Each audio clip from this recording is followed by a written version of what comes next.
Autobiography of Benjamin Franklin by Benjamin Franklin. Chapter 1. Ancestry and Early Youth in Boston. Dear son, I have ever had pleasure in obtaining any little anecdotes of my ancestors. You may remember the inquiries I made among the remains of my relations when you were with me in England, and the journey I undertook for that purpose. Imagining it may be equally agreeable to you to know the circumstances of my life, many of which you are yet unacquainted with, and expecting the enjoyment of a week's uninterrupted leisure in my present country retirement, I sit down to write them for you, to which I have, besides some other inducements. Having emerged from the poverty and obscurity in which I was born and bred, to a state of affluence and some degree of reputation in the world, and having gone so far through life with a considerable share of felicity, the conducing means I made use of, which with the blessing of God so well succeeded, my posterity may like to know, as they may find some of them suitable to their own situations, and therefore fit to be imitated. That felicity, when I reflected on it, has induced me sometimes to say, that were it offered to my choice, I should have no objection to a repetition of the same life from its beginning, only asking the advantages authors have in a second edition to correct some faults of the first. So I might, besides correcting the faults, change some sinister accidents and events of it for others more favorable. But though this were denied, I should still accept the offer. Since such a repetition is not to be expected, the next thing most like living one's life over again seems to be a recollection of that life, and to make that recollection as durable as possible by putting it down in writing. Hereby, too, I shall indulge the inclination so natural in old men to be talking of themselves and their own past actions, and I shall indulge it without being tiresome to others, who through respect to age might conceive themselves obliged to give me a hearing, since this may be read or not as anyone pleases. And lastly, I may as well confess it, since my denial of it will be believed by nobody, perhaps I shall a good deal gratify my own vanity. Indeed, I scarce ever heard or saw the introductory words, "Without vanity I may say," etc., but some vain thing immediately followed. Most people dislike vanity in others, whatever share they have of it themselves, but I give it fair quarter wherever I meet with it, being persuaded that it is often productive of good to the possessor, and to others that are within his sphere of action. And therefore, in many cases, it would not be altogether absurd if a man were to thank God for his vanity among the other comforts of life. Gibbon and Hume, the great British historians who were contemporaries of Franklin, express in their autobiographies the same feeling about the propriety of just self-praise. And now I speak of thanking God, I desire with all humility to acknowledge that I owe the mentioned happiness of my past life to His kind providence, which led me to the means I used and gave them success. My belief of this induces me to hope, though I must not presume, that the same goodness will still be exercised toward me in continuing that happiness, or enabling me to bear a fatal reverse, which I may experience as others have done. The complexion of my future fortune being known to Him, only in whose power it is to bless to us even our afflictions. The notes one of my uncles, who had the same kind of curiosity in collecting family anecdotes, once put into my hands, furnished me with several particulars relating to our ancestors. From these notes I learned that the family had lived in the same village, Ecton, in Northamptonshire, for 300 years, and how much longer he knew not, perhaps from the time when the name of Franklin, that before was the name of an order of people, was assumed by them as a surname when others took surnames all over the kingdom. On a freehold of about 30 acres, aided by the smith's business, which had continued in the family till his time, the eldest son being always bred to that business, a custom which he and my father followed as to their eldest sons. When I searched the registers at Ecton, I found an account of their births, marriages, and burials from the year 1555 only, there being no registers kept in that parish at any time preceding. By that register I perceived that I was the youngest son of the youngest son for 5 generations back. My grandfather Thomas, who was born in 1598, lived at Ecton till he grew too old to follow business longer, when he went to live with his son John, a dyer at Banbury in Oxfordshire. with whom my father served an apprenticeship. There my grandfather died and lies buried. We saw his gravestone in 1758. His eldest son Thomas lived in the house at Ecton and left it with the land to his only child, a daughter, who, with her husband, one Fisher of Wellingborough, sold it to Mr. Isted, now lord of the manor there. My grandfather had 4 sons that grew up: Vizine, Thomas, John, Benjamin, and Josiah. I will give you what account I can of them at this distance from my papers, and if these are not lost in my absence, you will among them find many more particulars. Thomas was bred a smith under his father, but being ingenious and encouraged in learning, as all my brothers were, by an Esquire Palmer, then the principal gentleman in that parish, he qualified himself for the business of scrivener, became a considerable man in the county, was a chief mover of all public-spirited undertakings for the county or town of Northampton, and his own village, of which many instances were related of him, and much taken notice of and patronized by the then Lord Halifax. He died in 1702, January 6th, old style, just 4 years to a day before I was born. The account we received of his life and character from some old people at Ecton, I remember, struck you as something extraordinary, from its similarity to what you knew of mine. Had he died on the same day, you said, one might have supposed a transmigration. John was bred a dyer, I believe of woolens. Benjamin was bred a silk dyer, serving an apprenticeship at London. He was an ingenious man. I remember him well, for when I was a boy he came over to my father in Boston and lived in the house with us some years. He lived to a great age. His grandson, Samuel Franklin, now lives in Boston. He left behind him 2 quarto volumes, MS, of his own poetry, consisting of little occasional pieces addressed to his friends and relations, of which the following, sent to me, is a specimen. He had formed a shorthand of his own, which he taught me, but never practicing it, I have now forgot it. I was named after this uncle, there being a particular affection between him and my father. He was very pious, a great attender of sermons of the best preachers, which he took down in his shorthand, and had with him many volumes of them. He was also much of a politician, too much, perhaps, for his station. There fell lately into my hands, in London, a collection he had made of all the principal pamphlets relating to public affairs, from 1641 to 1717. Many of the volumes are wanting, as appears by the numbering, but there still remain 8 volumes in folio, and 24 in quarto and in octavo. A dealer in old books met with them, and knowing me by my sometimes buying of him, he brought them to me. It seems my uncle must have left them here when he went to America, which was about 50 years since. There are many of his notes in the margins. This obscure family of ours was early in the Reformation, and continued Protestants through the reign of Queen Mary, when they were sometimes in danger of trouble on account of their zeal against popery. They had got an English Bible, and to conceal and secure it, it was fastened open with tapes under and within the cover of a joint stool. When my great-great-grandfather read it to his family, he turned up the joint stool upon his knees, turning over the leaves then under the tapes. One of the children stood at the door to give notice if he saw the apparitor coming, who was an officer of the spiritual court. In that case, the stool was turned down again upon its feet, when the Bible remained concealed under it, as before. This anecdote I had from my uncle Benjamin. The family continued all of the Church of England till about the end of Charles II's reign, when some of the ministers that had been outed for nonconformity holding conventicles in Northamptonshire, Benjamin and Josiah adhered to them, and so continued all their lives. The rest of the family remained with the Episcopal Church. Josiah, my father, married young and carried his wife with 3 children into New England about 1682. The conventicles, having been forbidden by law and frequently disturbed, induced some considerable men of his acquaintance to remove to that country, and he was prevailed with to accompany them thither, where they expected to enjoy their mode of religion with freedom.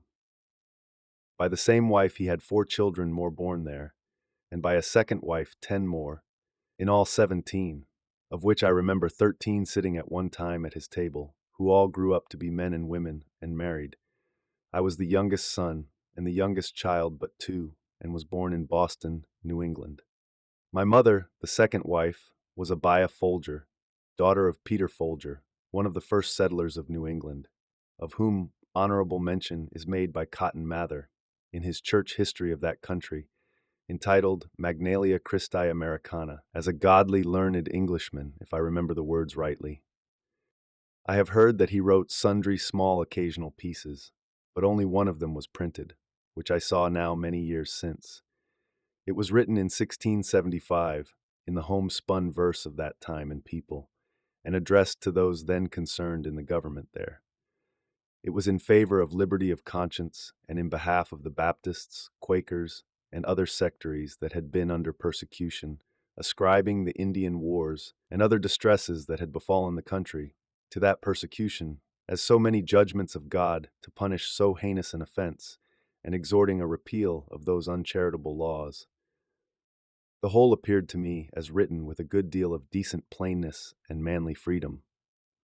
The 6 concluding lines I remember, though I have forgotten the 2 first of the stanza, but the purport of them was that his censures proceeded from good will, and therefore he would be known to be the author. Because to be a libeller, says he, I hate it with my heart, from Sherburne town, where now I dwell. My name I do put here, without offense your real friend. It is Peter Folger. My elder brothers were all put apprentices to different trades. I was put to the grammar school at 8 years of age, my father intending to devote me, as the tithe of his sons, to the service of the church. My early readiness in learning to read, which must have been very early, as I do not remember when I could not read, and the opinion of all his friends that I should certainly make a good scholar, encouraged him in this purpose of his. My uncle Benjamin, too, approved of it, and proposed to give me all his shorthand volumes of sermons, I suppose as a stock to set up with, if I would learn his character. I continued, however, at the grammar school not quite 1 year, though in that time I had risen gradually from the middle of the class of that year to be the head of it, and farther was removed into the next class above it, in order to go with that into the third at the end of the year.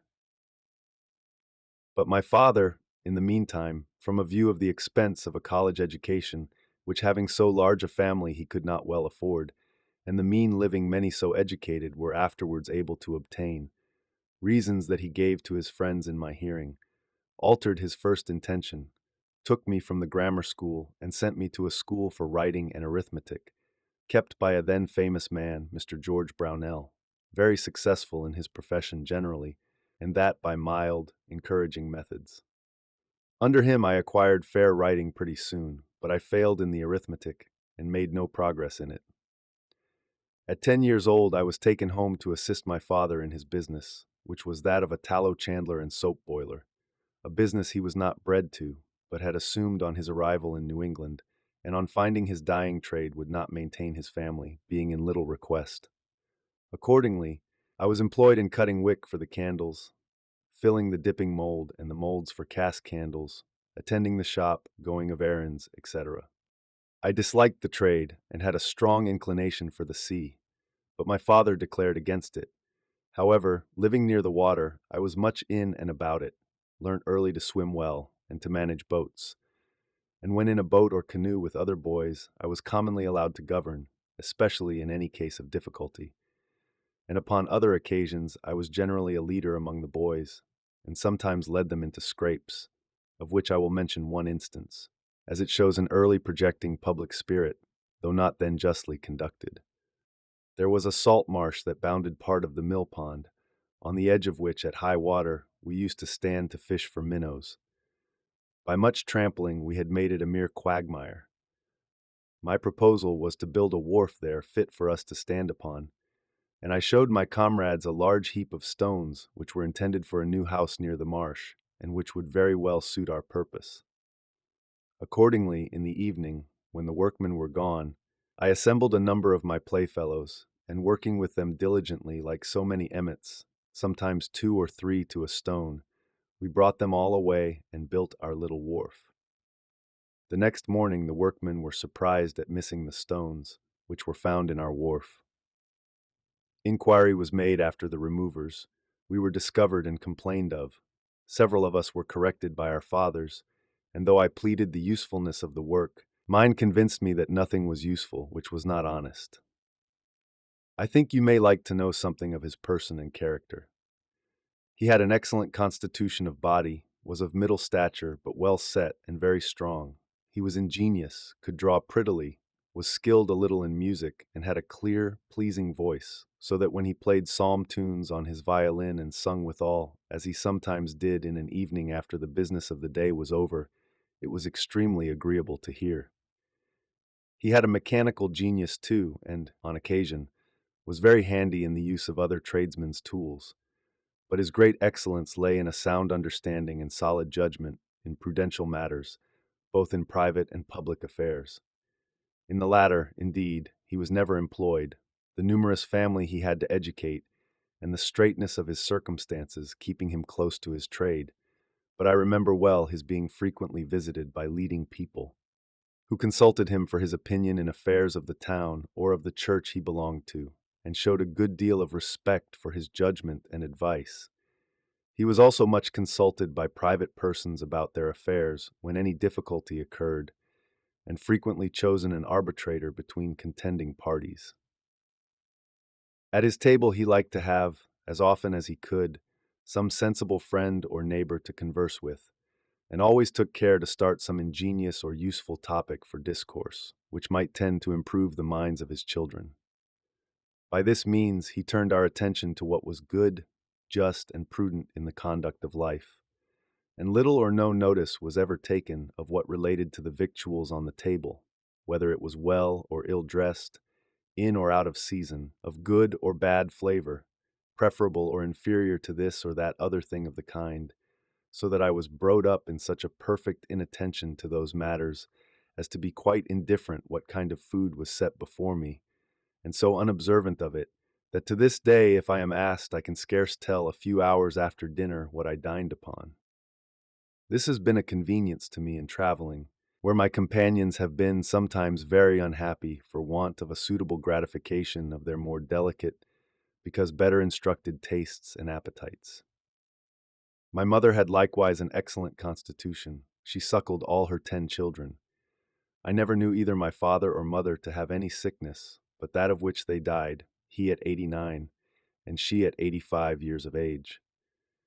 They lie buried together at Boston, where I some years since placed a marble over their grave, with this inscription: Josiah Franklin and Abia his wife lie here interred. They lived lovingly together in wedlock 55 years, without an estate or any gainful employment. By constant labor and industry, with God's blessing, they maintained a large family comfortably and brought up 13 children and 7 grandchildren reputably. From this instance, reader, be encouraged to diligence in thy calling, and distrust not providence. He was a pious and prudent man, she a discreet and virtuous woman. Their youngest son, in filial regard to their memory, places this stone, J.F. born 1655, 1744, Atot 89. A.F. born 1667, died 1752. By my rambling digressions I perceive myself to be grown old. I used to write more methodically, but one does not dress for private company as for a public ball. 'Tis perhaps only negligence. To return, I continued thus employed in my father's business for 2 years, that is, till I was 12 years old, and my brother John, who was bred to that business, having left my father, married, and set up for himself at Rhode Island, there was all appearance that I was destined to supply his place and become a tallow chandler. But my dislike to the trade continuing, my father was under apprehensions that if he did not find one for me more agreeable, I should break away and get to sea, as his son Josiah had done, to his great vexation. He therefore sometimes took me to walk with him and see joiners, bricklayers, turners, braziers, etc., at their work, that he might observe my inclination and endeavor to fix it on some trade or other on land. It has ever since been a pleasure to me to see good workmen handle their tools, and it has been useful to me, having learnt so much by it as to be able to do little jobs myself in my house when a workman could not readily be got, and to construct little machines for my experiments, while the intention of making the experiment was fresh and warm in my mind. My father at last fixed upon the cutler's trade, and my uncle Benjamin's son Samuel, who was bred to that business in London, being about that time established in Boston, I was sent to be with him some time on liking. But his expectations of a fee with me displeasing my father, I was taken home again.